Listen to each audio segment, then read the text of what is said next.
Welcome to Vitronauts, the space where we explore the universe of Vitro. I am Ana Hernandez, your host.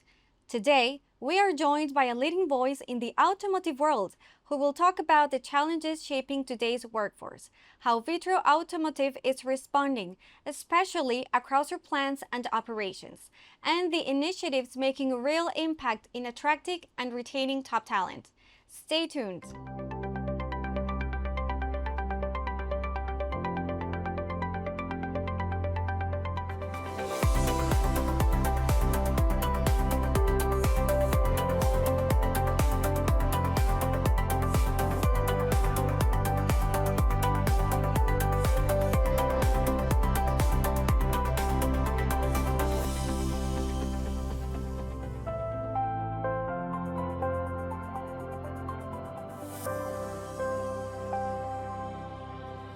Thanks a lot, Dianne, for being with us in this new episode of Vitronauts. We are very glad and happy to have you here. And how are you doing this morning? Good, good. Happy to be here. Before we jump in the conversation and the questions, would you like to introduce yourself? Sure.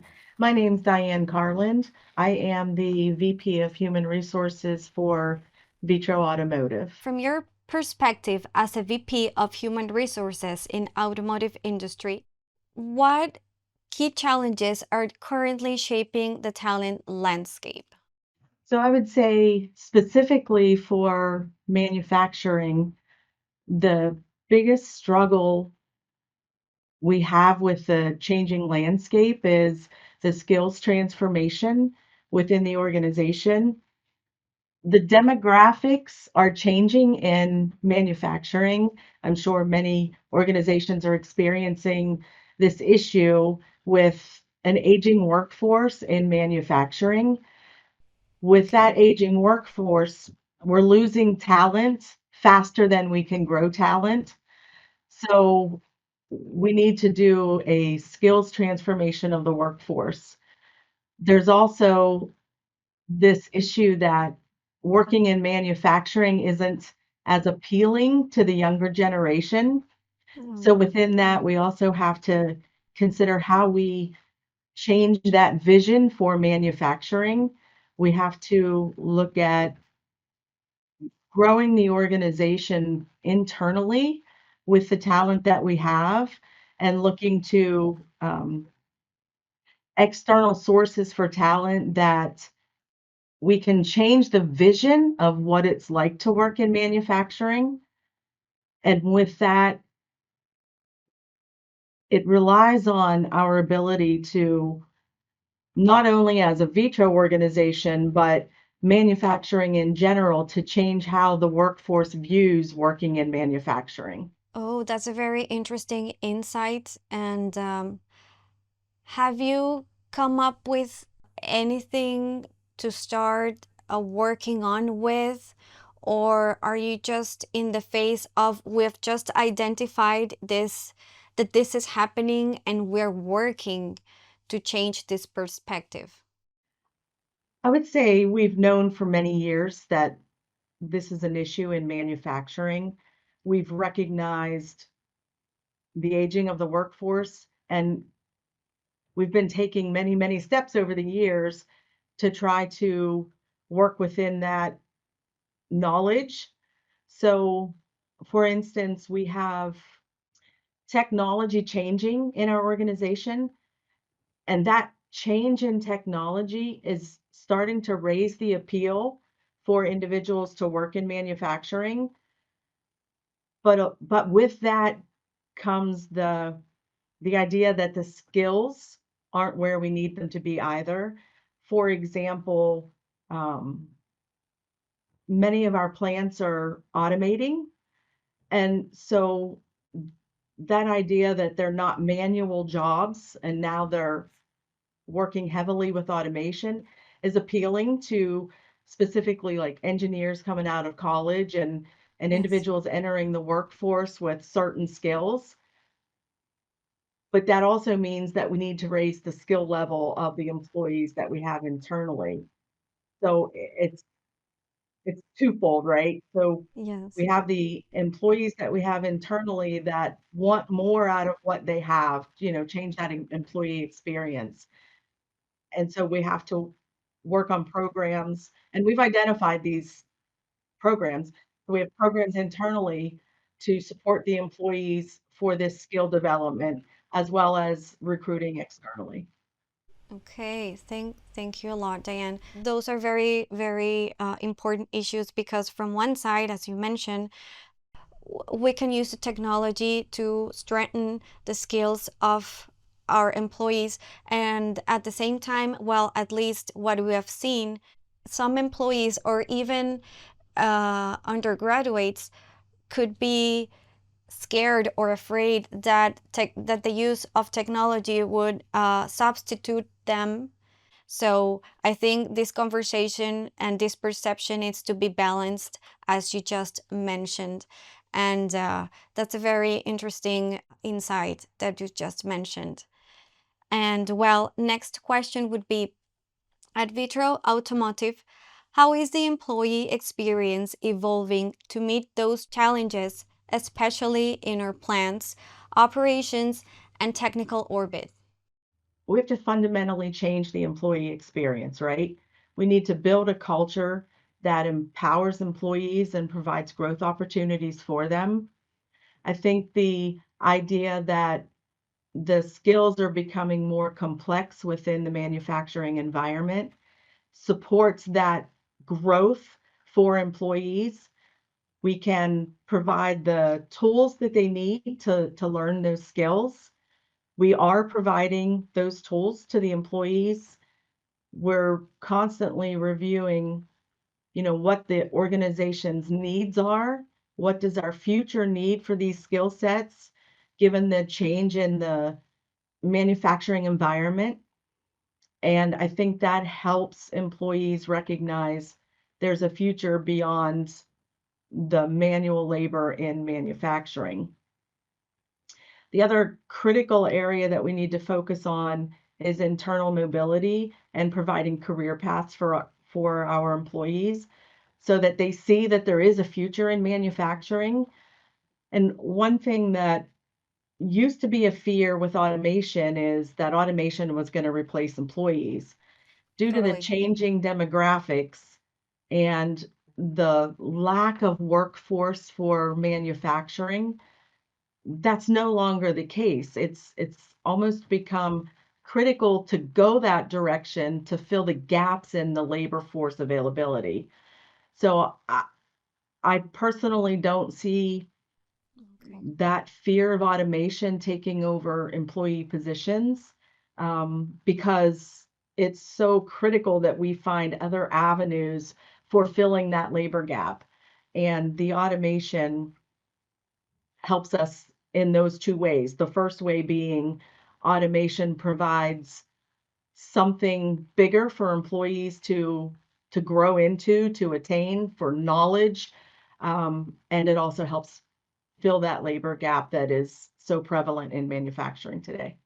Well, that's so good that you mentioned it. In previous episodes, we had Fabio Mercurio as a guest, and we were mentioning that the role of AI in our everyday lives in a way that, yes, there's a little bit of fear about people being replaced with technology, but at the same time, technology is kind of an ally.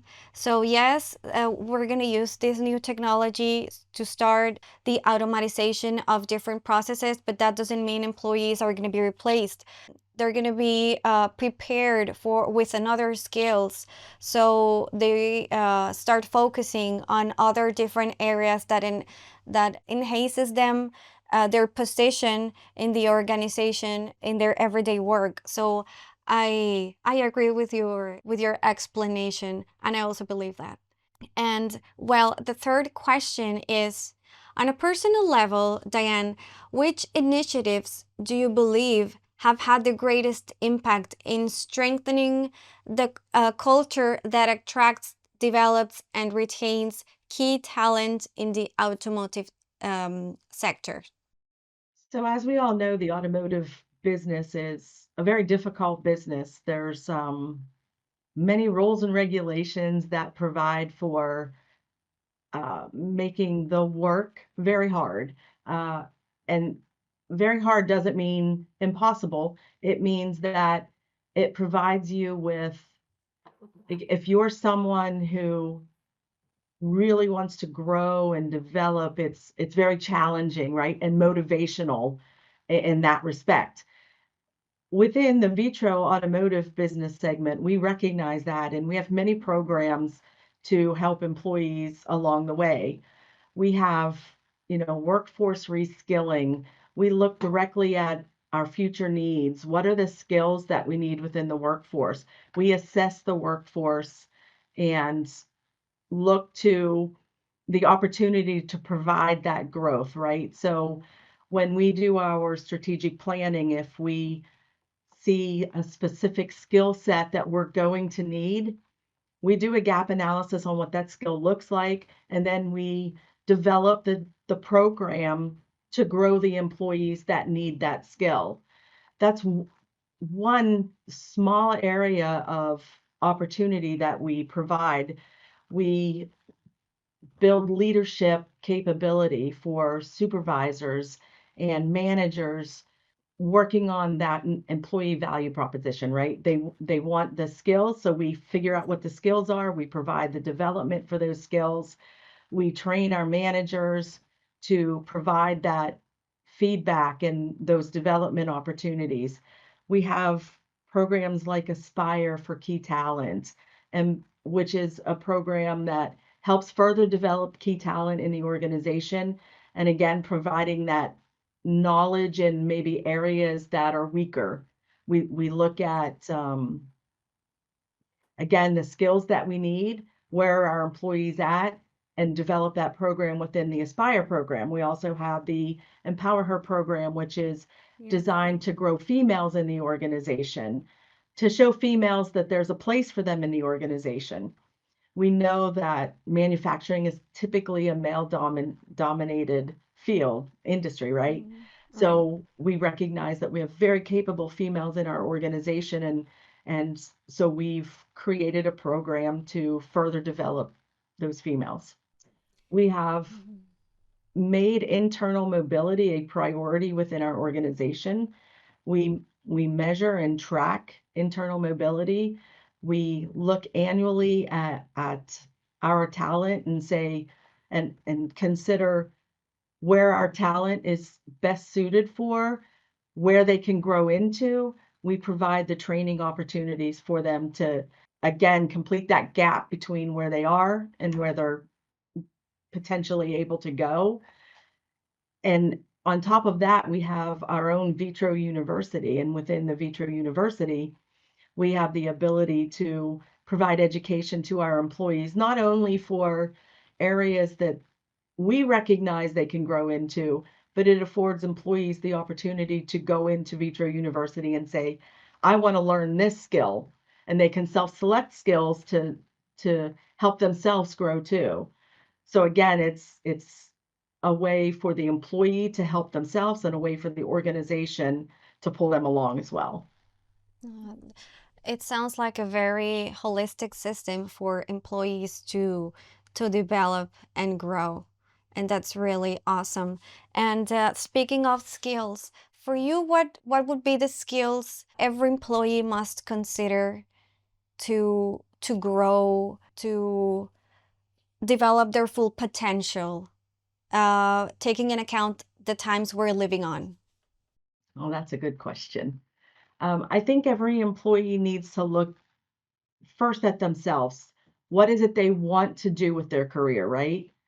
And once they recognize what they want to do with their career, I think it's very important for the employees to have conversations with their managers so they can build a path to the future together.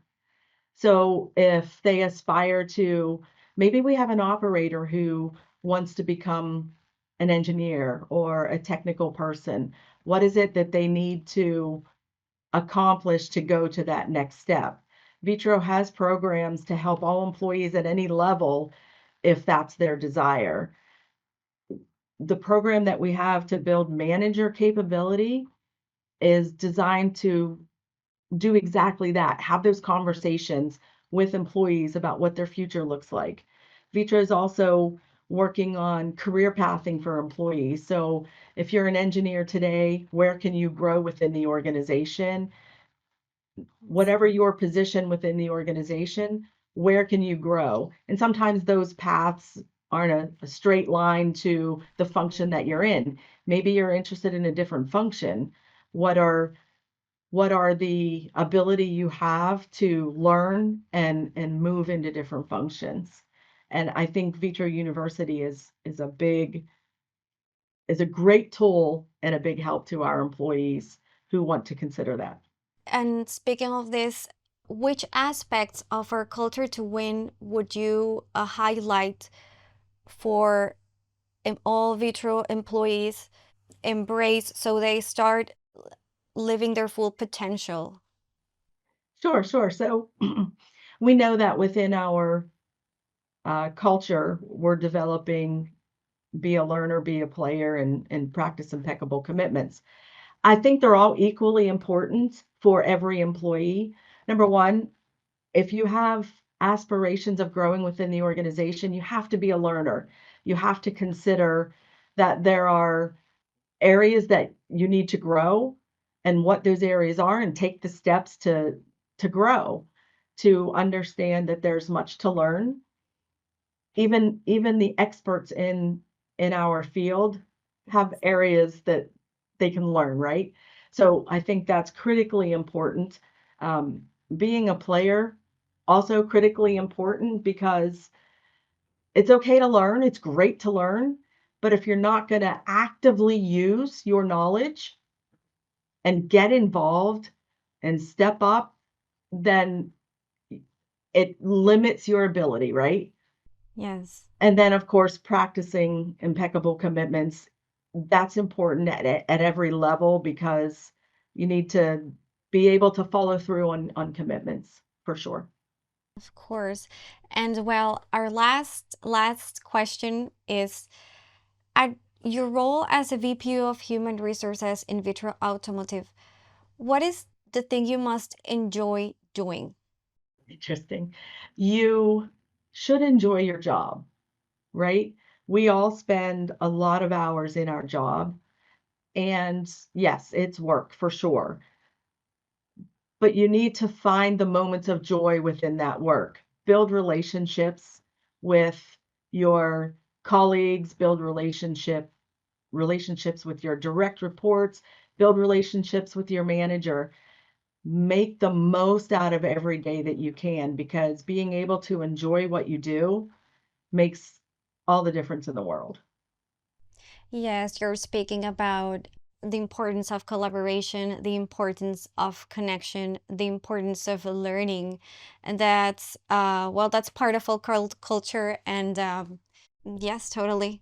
So thank you, Dianne, for answering these questions and being part of this episode. I don't know if you would like to add something else or anything else that you would like to add. I would just like to thank you for the opportunity. I think all of these issues are so important in our environment. We need to be able to raise the bar, grow the culture, provide our employees with the tools and the technology they need to be successful. Successful employees means a successful organization. So Yes. I find all of these thoughts and ideas very critical to our organization. Thank you. Thanks a lot, Dianne, and thank you for your participation, and we'll see you soon. Thanks a lot. Thanks for tuning in to this episode of Vitronauts. We will see you in the next one. Don't miss it.